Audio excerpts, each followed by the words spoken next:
오늘 말씀은 예수님의 공생의 마지막 주간에 일어난 일을 우리에게 생생히 전달하고 있습니다.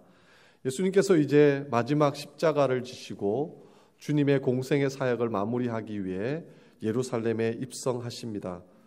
예루살렘에 들어가셔서 예수님이 가장 먼저 하신 일은 무엇일까요? 우리는 흔히 예수님께서 성전 정화라 그래서 성전에서 장사하는 사람들을 상을 둘러 엎으시고 쫓아내는 그 사건을 생각하지만 오늘 이 말씀을 보면 예수님께서 그 성전 입성에서 하신 그 일 하나하나에 중요한 의미가 담긴 그 사건들이 겸하여 있었음을 우리가 알게 됩니다. 오늘 우리는 예수님께서 이 예루살렘에서 행하신 이 사건들을 살펴보면서 주님의 마음에 합한 교회가 어떠한 모습인지를 이 말씀을 통해 깨닫고 적용할 수 있는 은혜가 있기를 원합니다. 오늘 예수님께서는 나귀를 타고 예루살렘으로 들어오시자마자 예루살렘 성전으로 직행하셨습니다. 예수님께서 왜 이렇게 성전에 집착하셨을까? 예루살렘에 올라오시자마자 다른 데 시장도 갈 때 있고 또 다른 돌아볼 곳도 많을 텐데 왜 성전으로 직행하셔서 성전 구석구석을 보신 다음에 다 성전에 있는 그런 장사치들을 쫓아내고 성전을 뒤집어 엎으셨을까? 우리가 그런 의문들을 갖게 됩니다. 오늘 이 말씀을 우리가 읽다가 보면 예수님은 이 성전을 그냥 단순하게 보시지 않고 있다는 것이 그의 말씀을 통해서 잘 드러나고 있습니다. 바로 이 성전을 예수님의 몸인 것처럼 예수님의 몸으로 생각하고 이 성전을 대하고 있는 것을 우리에게 보여주시고 있습니다. 신약적으로 말하자면 예수님을 머리로 한 오늘날 우리 모든 교회가 성전이 되는 것을 우리에게 보여주시는 것입니다. 여러분 중고등학교 시절에 소지품 검사하셨던 기억이 나시는지 모르겠습니다. 중고등학교 시절에는 꼭 학교에 필요한 학용품과 교과서만 가지고 오지를 않더라고요. 저희 때는 만화책을 들고 오는 애들이 그렇게 많았습니다. 그래서 수업 시간에 교과서 밑에다가 만화책을 깔아놓고 몰래 만화책을 보는 아이들이 있었습니다. 어느 날 갑자기 교실 문이 열리고 교련 선생님이나 윤리 선생님이 몽둥이를 들고 들어오십니다. 첫 마디가 동작 그만, 주번, 문 닫어. 그런 다음에 지금부터 모든 가방에 있는 소지품 책상 위에 올려놓는다. 실시한 다음에 앞자리부터 하나하나씩 책상과 가방을 점검하시죠. 참 별게 다 나왔던 기억이 납니다. 만화책은 기본이고요. 아직도 인상적인 것은 망치를 들고 온 친구가 있었습니다. 그래서 망치로 맞았습니다. 왜 망치를 갖고 왔는지는 지금도 기억이 나지 않지만 소지품 검사를 하면 우리가 몰래 가지고 있었던 것이 다 드러나는 것입니다.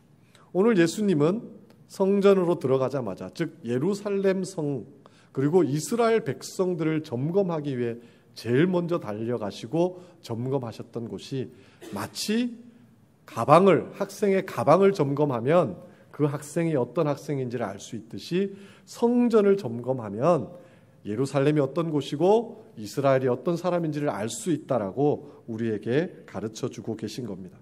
안타깝게도 이스라엘 백성들은 예루살렘은 그 예수님의 검사에서 불합격하고 말았습니다. 예수님은 한마디로 이 강도의 소굴을 만들었다고 그들을 질책하시면서 그 안에 있는 장사치들을 채찍을 만들어 패면서 상을 엎으면서 평소 예수님의 모습과는 정말 이해가 되지 않는 그런 모습으로 그들을 쫓아내셨습니다. 이것을 볼 때 우리는 평소에 예수님은 말로 설교를 하셨다면 오늘 이 순간만큼은 온몸으로 우리에게 하나님의 메시지를 전하고 계신다고 우리가 받아야 합니다. 그만큼 예수님에게는 중요한 말씀이었고 중요한 사건이었다는 것을 예수님의 이 온몸으로 하는 메시지를 통해서 우리가 발견할 수가 있다는 것입니다. 오늘 이 예수님의 온몸으로 선포되는 이 메시지를 나에게 주시는 말씀으로 받고 오늘 주님 앞에서 이렇게 책망받는 것이 아니라 칭찬 듣는 우리 모두가 되기를 주님의 이름으로 축원합니다. 성전을 만드실 때 하나님은 그 성전을 어떻게 관리해야 될 것인가에 대한 분명한 기준들을 레위기에 기록해 주셨습니다. 특별히 제사장의 가장 중요한 책무는 성소 안에 있는 그 성물들을 잘 관리하고 하나님이 지키라고 하신 제사를 잘 성결하게 올려드리는 것이 가장 중요한 책무였습니다. 나중에 성전이 되었지만 처음에 성막이었던 시대에 성소로 들어가면 맨 오른편에는 떡상이 있었습니다. 그 떡상에는 12개의 떡이 올려져 있었는데요. 그것은 이스라엘 12지파를 상징하는 것인데요. 그 12개의 떡과 또 왼편에는 7개의 가지를 가진, 그래서 7개의 불이 붙여져 있는 촛대가, 금촛대가 놓여져 있었습니다. 그것은 성령님의 임재와 하나님의 임재를 상징하는 것이었고요. 그리고 제일 중간에는 향단이 있어서 거기에 제사장이 가장 중요한 것은 그 향이 끊이지 않도록, 그 향이 늘 하나님 앞에 올려드릴 수 있도록 신경을 쓰는 것이 제사장의 책무였습니다. 오늘날 이것을 우리의 교회로 본다면 이 떡상은 일주일에 한 번씩 새로운 떡으로 늘 새롭게 갈아야 했습니다. 즉 우리가 묵은 떡이 되고 묵은 말씀, 묵은 신앙이 되지 않아야 된다는 것을 우리에게 강조해 주시고, 주님의 교회는 매일매일 새로운 말씀들이 부어져야 된다는 것을 우리에게 가르쳐 주십니다. 촛대의 빛은 하나님의 임재를 말합니다. 성령님의 기름 부으심을 말합니다. 주님의 교회 안에는 늘 이 빛이, 이 임재가 있어야 된다는 것을 가르쳐 주십니다. 향단은 성도로서 주님 앞에 올려드리는 예배와 기도와 삶의 열매입니다. 하나님을 향해 향기로운 존재가 되어야 된다는, 그 향이 끊이지 않는 삶을 살아야 된다는 그런 의미를 담아주신 것입니다. 오늘 이 말씀 앞에서 우리는 과연 내 성전을 잘 관리하고 있는가, 돌보고 있는가, 내 안에 하나님의 말씀이 몇 달, 몇 년씩 묵어 있지는 않은가, 은혜가 몇 년 전, 몇 달 전의 은혜를 내가 여전히 담아두고 있지는 않은가 돌아봐야 할 것입니다. 또한 내 안에 그 성령님의 임재가, 성령님의 그 기름 부으심이 여전히 빛나고 있는가, 그것을 돌아봐야 되고요. 무엇보다도 나의 기도가, 나의 예배가 하나님께 향기로운 제사로 올려드리고 있는가를 점검해 봐야 된다는 것입니다. 오늘 우리 예수님께서 만약 우리 교회에 오신다면 오늘 이 주님의 몸, 성전인 우리 교회를 점검하신다면 어떤 평가를 내리실까? 그것을 우리가 생각하면서 이 말씀을 보았으면 좋겠고요. 예수님이 우리 교회 둘러보신 다음에 흐뭇한 표정으로 넥스 사랑의 교회는 합격하실 수 있는 그런 교회, 그런 우리가 되시기를 주님의 이름으로 축원합니다. 오늘 12절을 보면 예수님께서 이 성전을 어떻게 하시는지를 우리에게 자세히 설명해 주고 있습니다. 성전에 들어가셔서 성전 안에서 매매하는 모든 사람들을 내쫓으셨습니다. 그리고 그 돈 바꾸는 사람들과 비둘기 파는 사람들의 의자를 둘러 엎으셨다라고 성경은 기록하고 있습니다. 무슨 얘기냐면 하나님의 성전 안에 있어서는 안 될 것들이 성전 안에 있었고 그것을 깨끗하게 정리해야만 주님의 마음에 합한 성전과 교회가 될 수 있다라고 가르쳐 주시는 것입니다. 사실 예수님이 오늘 뒤엎으신 그 비둘기를 파고 소를 팔고 양을 파는 그 상과 돈을 바꿔주는 그것은 어쩌면 그 예배를 드리고 제사를 드리러 온 사람에게는 필요한 일이었을지 모릅니다. 특별히 그 사람들이 사게 될 양이나 소나 비둘기는 하나님 앞에 제사 드리는 데 쓰일 제물의 용도였기 때문입니다. 그런데 왜 예수님은 그것을 장사하는 곳이라고 말하시고 강도의 소굴이라고 말했을까요? 제물을 준비하고 나누는 자리가 왜 장사치들의 자리가 되고 왜 강도의 소굴이 되었을까요? 이것은 그 당시의 상황들을 우리가 돌아보면 금방 이해가 됩니다. 원래 이 예수님이 올라가신 이 유월절 제사는 이스라엘 백성들에게는 1년 중 가장 중요한 날입니다. 그래서 유월절에는 반드시 예루살렘 성전에 올라가서 제사를 지내게 되어 있고, 그 유월절에 드릴 그 양은 반드시 흠이 없는 1년 된 수컷이어야 합니다. 그래서 그 흠이 없는 양을 준비하려면 최소한 1년 전부터, 즉 작년 유월절이 끝났을 때부터 이 양이 흠이 나지 않도록 그 양을 신경을 써서 돌보고 키우고 준비를 해야 됩니다. 그리고 얼마나 멀리 떨어질 때 상관없이 먼 외국에 있더라도 그 양을 끌고 예루살렘까지 와야 합니다. 그리고 그 양을 자신의 죄를 얹은 다음에 피비린내 나는 그런 각을 뜨는 갈기갈기 찢는 과정을 통해서 자신의 죄를 돌아보고 하나님께 예배하는 것이 바로 이 유월절이었습니다. 하나님이 그런 유월절을 기대하고 만드셨는데, 그 당시 예수님 당시의 유월절의 풍습은 완전히 반대가 되어 있었습니다. 처음처럼 그런 정성과 마음을 갖고 집에서 흠이 없이 유월절 양을 키워서 하나님 앞에 예배하려고 데리고 오는 사람들은 찾아보기가 어려워졌고요.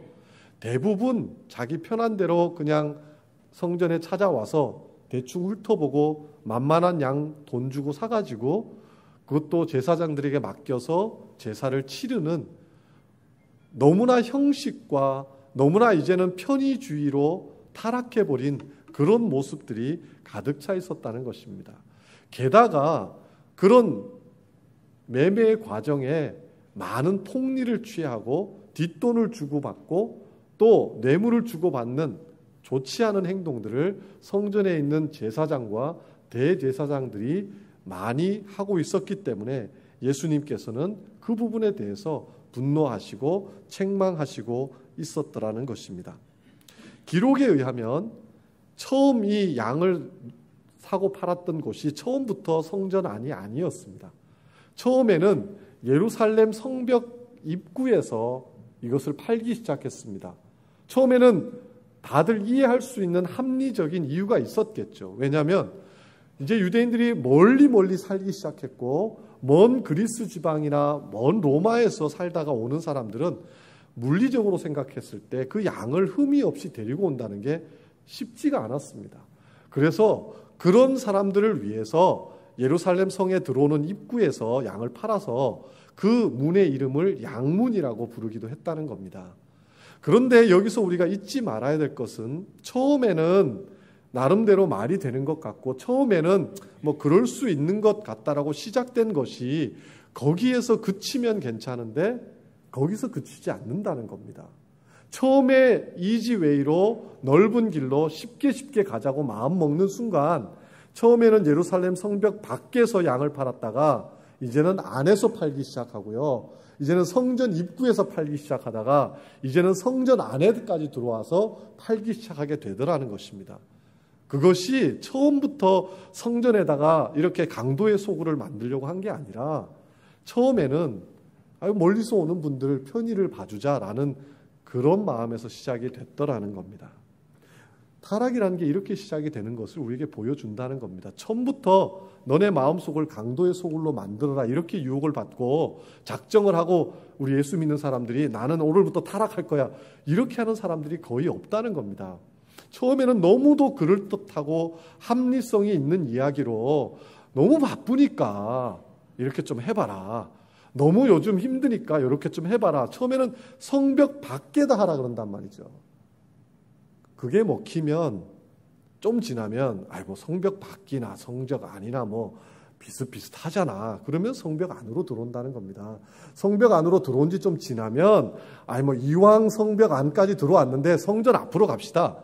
성전 앞으로 가는 거고요. 성전 앞으로 가면 얼마 지나지 않아?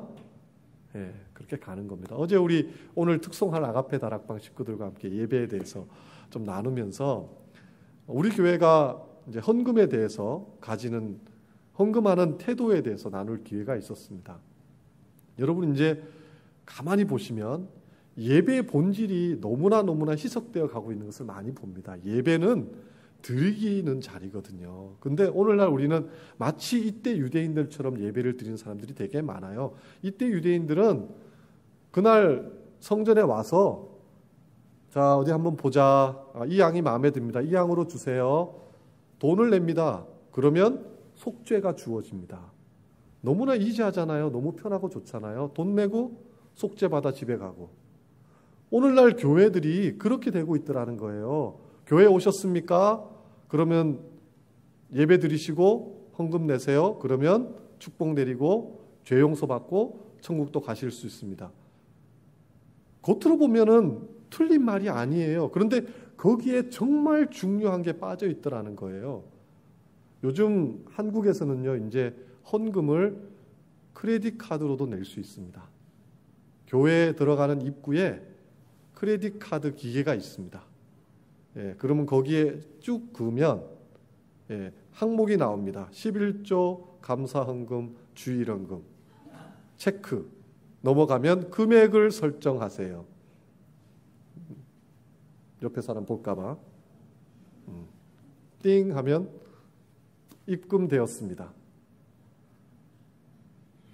그것을 만든 이유는 분명합니다.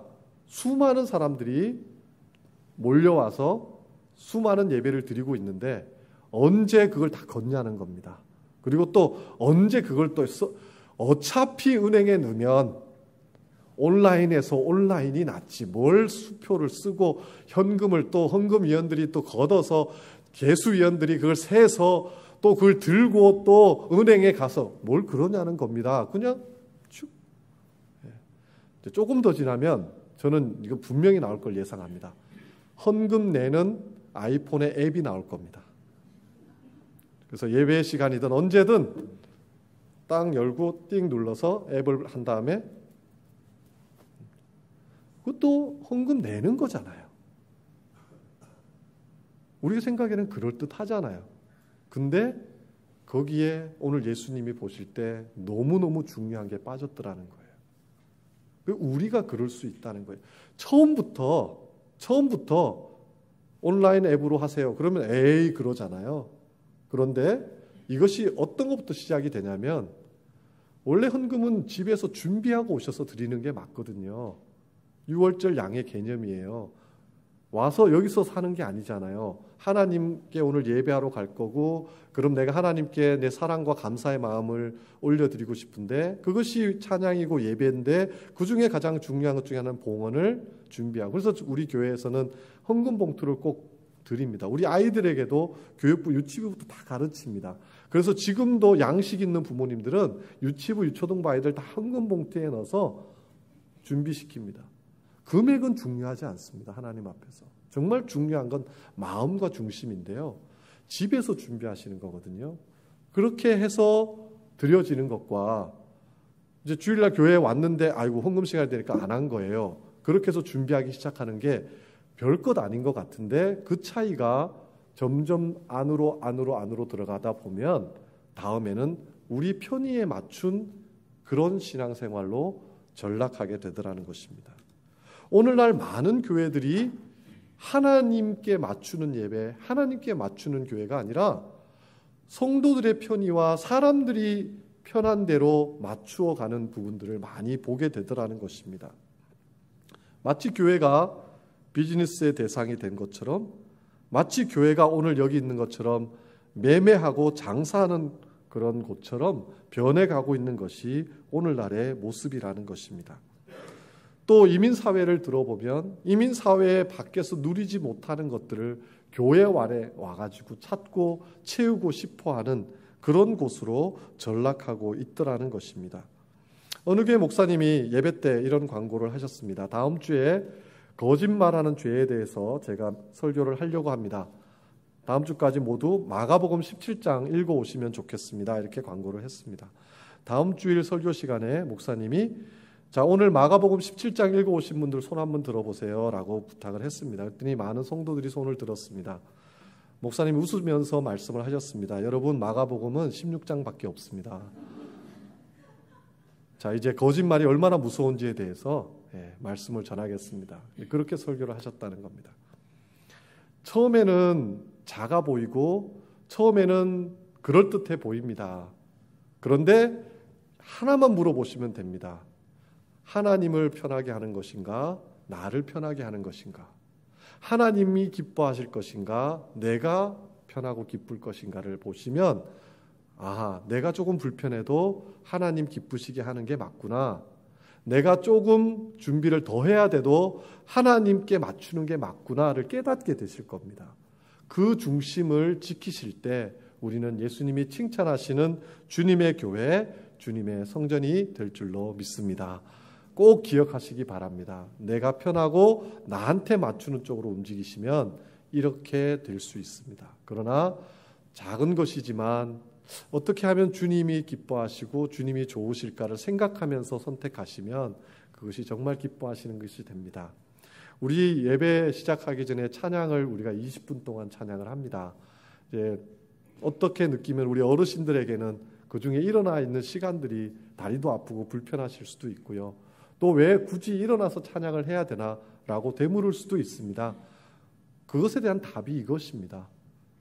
우리가 앉아서 찬양할 때보다 우리가 일어서서 찬양하는 것이 하나님이 예배와 찬양을 가르쳐주시는 말씀에 더 맞고요.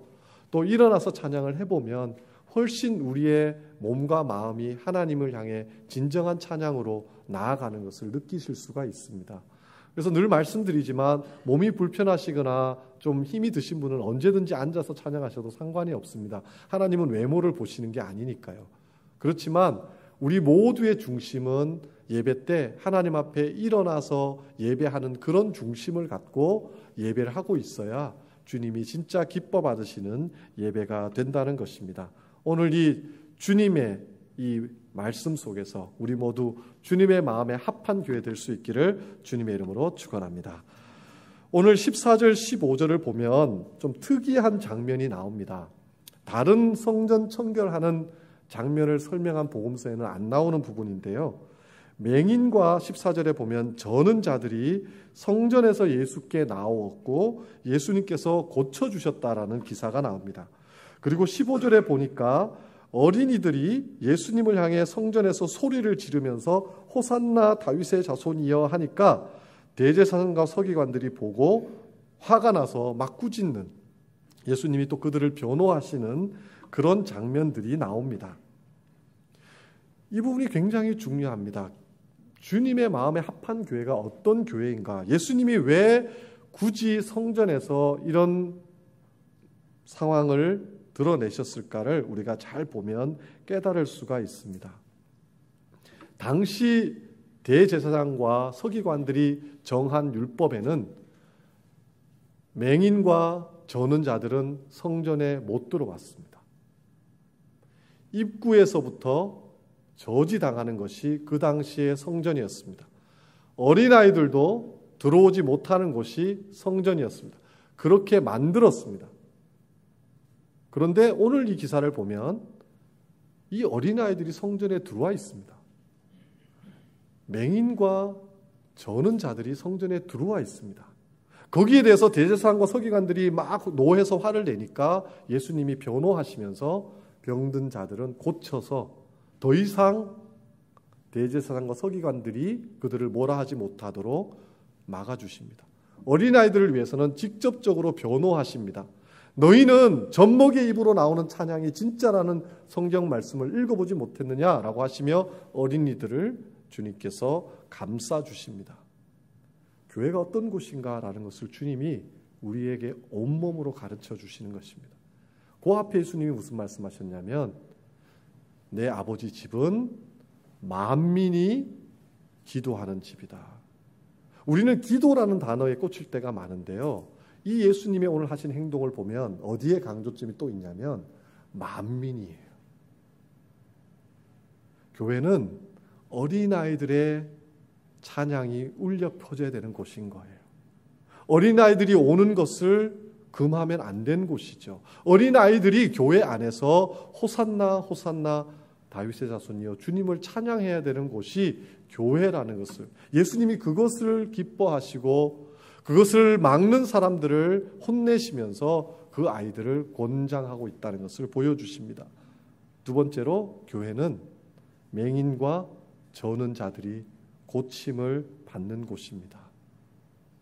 어떤 장애가 있고 어떤 그 사람의 핸디캡이 있다고 해서 그 사람을 쳐내거나 그 사람을 밀어내거나 요즘 아이들이 쓰는 단어로 딸을 시키면 예수님의 호된 질책을 받을 것이라는 것을 온몸으로 가르쳐 주십니다. 만민이 기도받고 만민이 고침받고 치유받는 곳이 바로 교회다. 이렇게 우리에게 가르쳐 주시는 겁니다.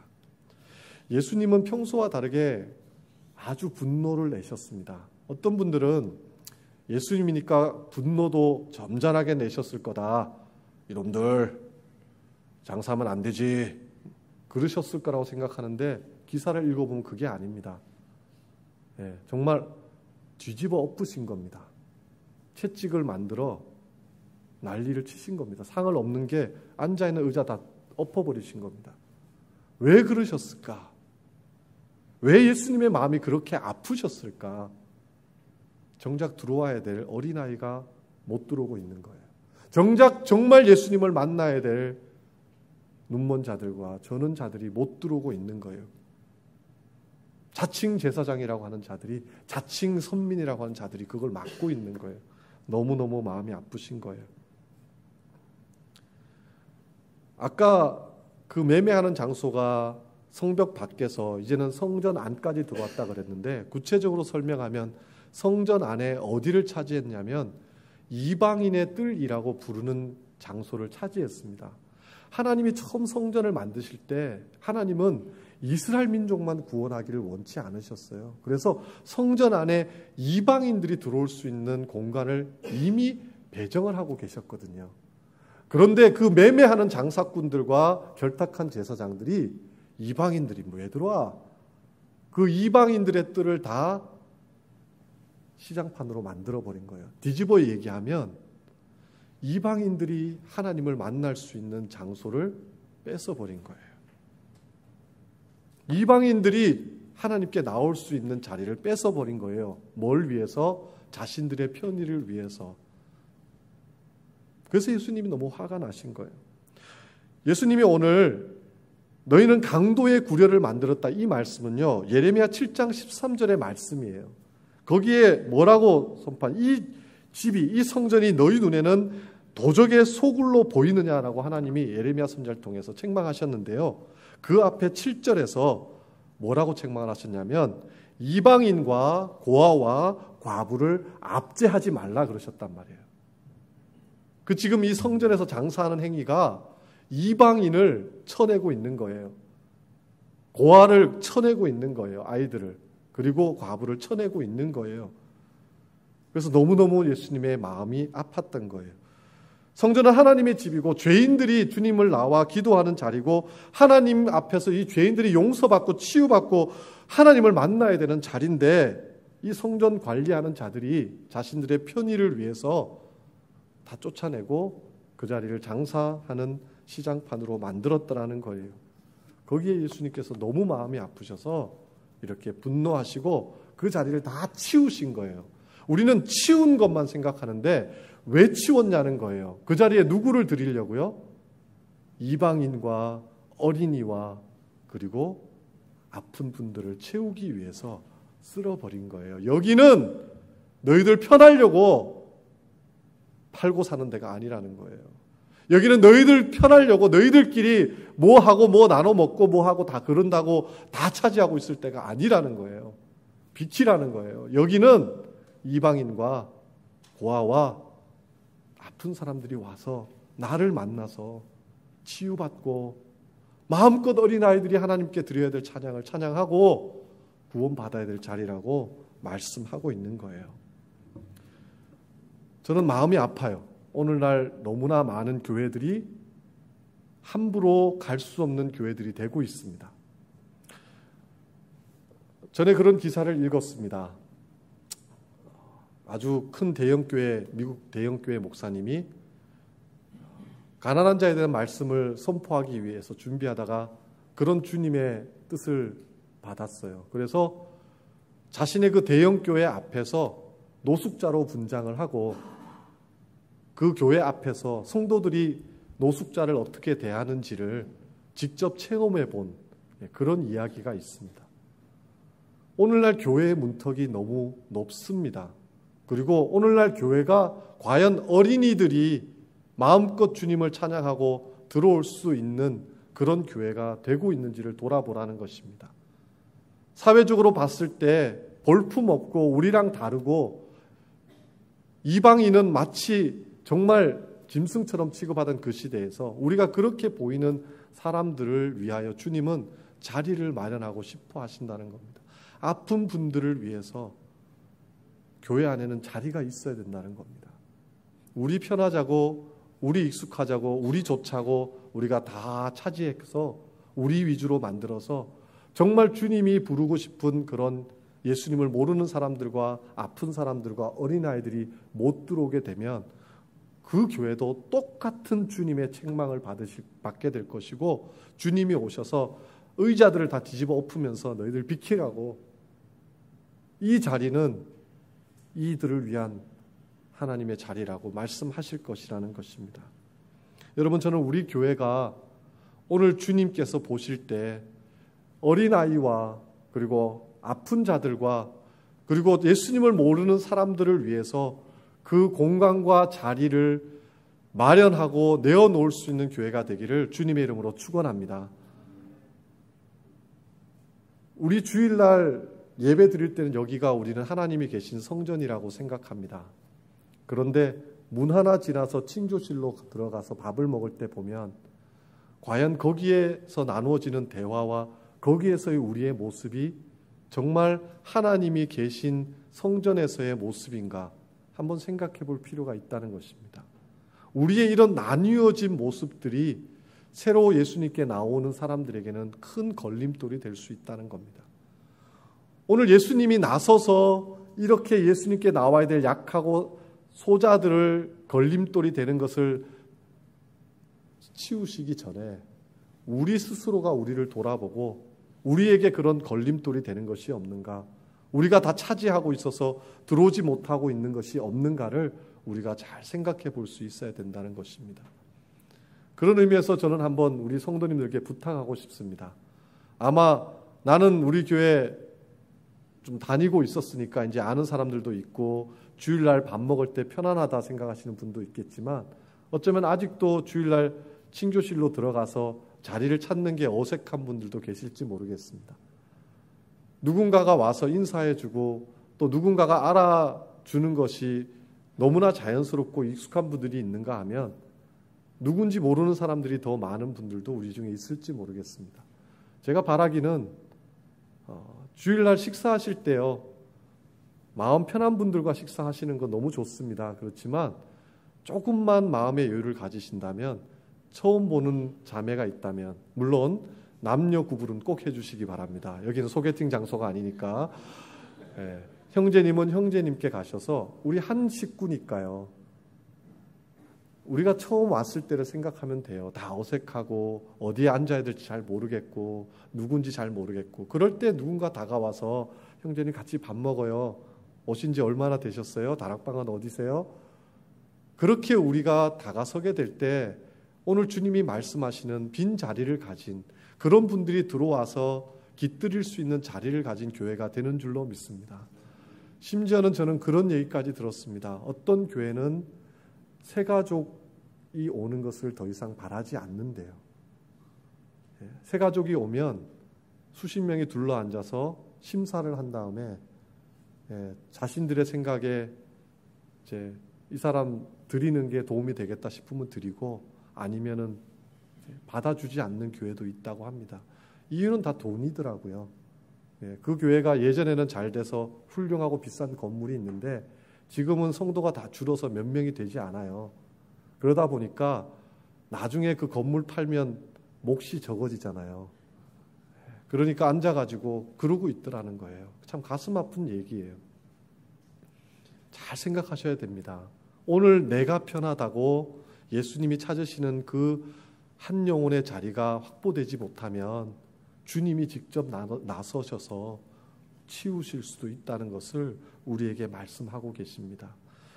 저는 감사한 것은 우리 교회가 아이들의 호산나 찬양하는 소리가 넘쳐나고 아이들이 오고 싶어하고 아이들이 많은 온 그런 교회가 된 것에 대해서 너무나 감사하고 있습니다. 오늘 예수님이 보실 때 그 부분은 칭찬하실 것 같아요. 그러나 우리가 한 가지 부족한 것이 있다면 그것은 이제 예수님이 찾으시는 그 한 영혼을 향하여 우리가 마음을 열고 내 옆에 그 사람을 위한 자리를 만들고 또 그분들이 왔을 때 편안하게 우리와 함께 예수님을 만나갈 수 있는 그런 성도가 될 수 있도록 돕는 것이 우리의 마음입니다. 그래서 주일날 오시면 이 예수님의 마음을 가지시고 우리 식사하실 때도 또 모르는 얼굴과 인사해 주시고 또 같이 식사하는 용기를 내어주시고 그렇게 서로가 새로운 분들과 같이 있는 분들이 이렇게 하나가 되어갈 때 우리 교회는 오늘 주님이 칭찬하시는 그런 교회로 나아가게 될 줄로 믿습니다. 세 번째로 주님의 마음에 합한 교회는 오늘 이 무화과 나무를 통해서 우리가 깨달을 수가 있습니다. 오늘 19절과 20절에는 예수님께서 무화과 나무를 찾아가서 시장하셔서 열매를 찾으셨는데 열매가 없어서 그 나무를 심판하시고 저주하시는 이야기가 나옵니다. 우리는 그냥 이것이 무화과 나무 이야기로 들리지만 이스라엘 사람들에게는 이게 무슨 얘기인지가 바로 압니다. 왜냐하면 다른 사람에게는 무궁화 그러면 그게 그냥 꽃 중에 하나입니다. 그런데 우리 한국 사람에게는 무궁화 그러면 우리나라를 대표하는 꽃이라는 것을 알고 있습니다. 마찬가지로 무화과 나무는 이스라엘을 대표하는 나무입니다.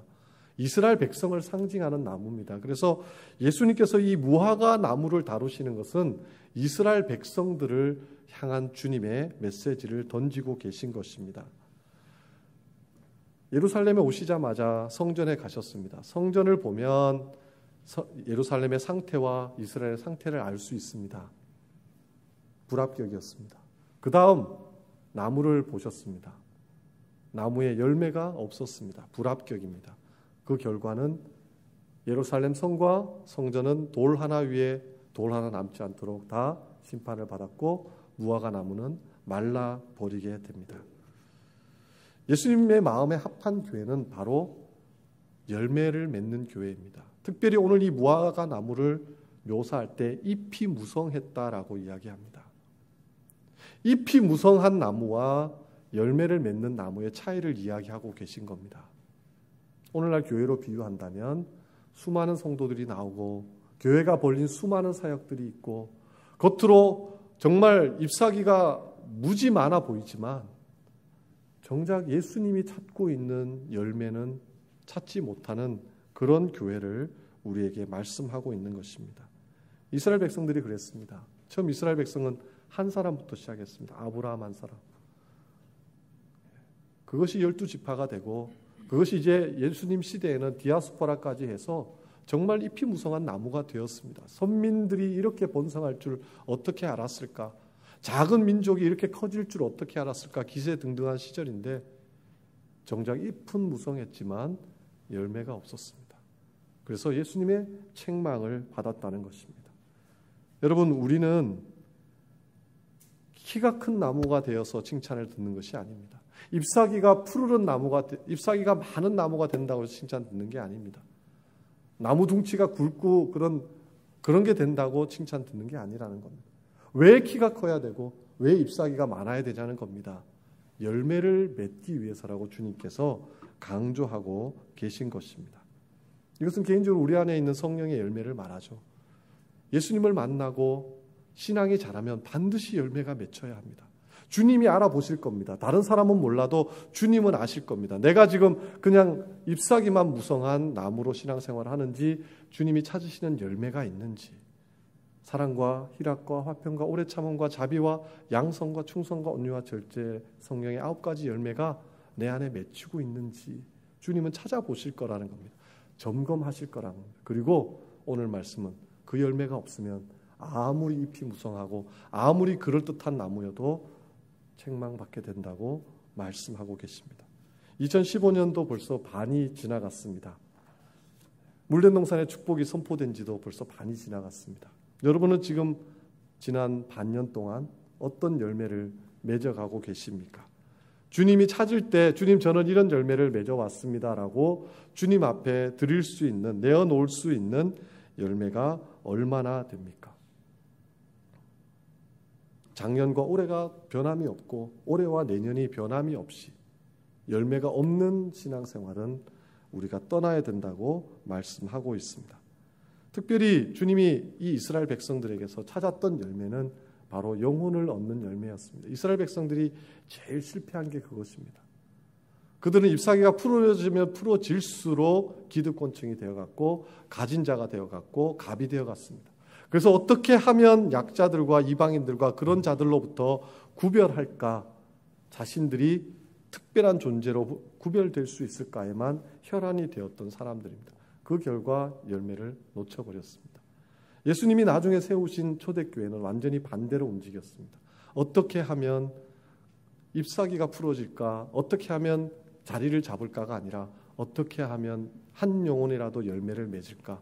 온 초대교회들이 거기에 집중할 때 그 교회는 정말 주님이 기뻐하시는 칭찬 듣는 교회가 되었다는 것입니다. 우리 넥스 사랑의 교회가 키가 크고 입만 무성해질 뿐만 아니라 주님이 찾으시는 열매를 풍성히 맺는 그런 교회가 되기를 주님의 이름으로 축원합니다.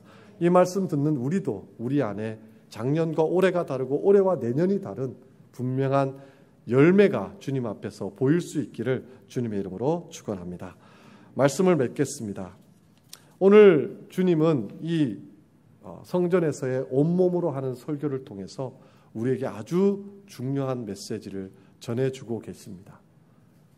성전은, 교회는 예수님의 몸이라는 것입니다.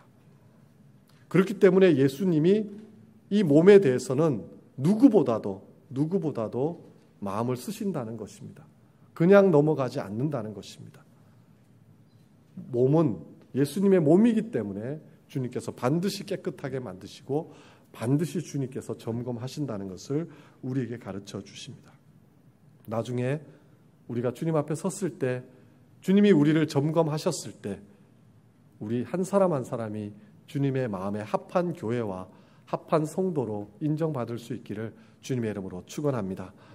그러려면 오늘 주님이 주신 이 세 가지 포인트를 잊지 말아야 합니다. 우리 편의 위주로, 내가 편한 것 위주로 신앙생활 하시지 마시고요.